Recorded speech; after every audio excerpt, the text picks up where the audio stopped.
Did you know your vehicle can sense when to turn their high beams on and off? A camera mounted behind the rearview mirror detects approaching headlights or taillights and decides when to turn your high beams on or off and help you get the best visibility and to avoid glaring your lights at approaching drivers. Here's a few tips on how to use them. You can turn auto high beams on or off through your touchscreen. Go to Settings, Vehicle, Lighting,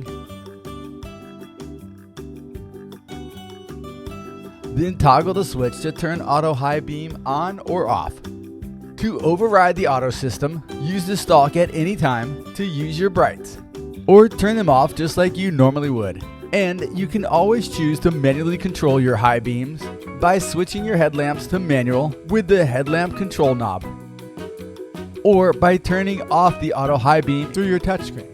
Have questions? Feel free to give us a call or visit us online. And thanks for watching South Bay Ford and Lincoln.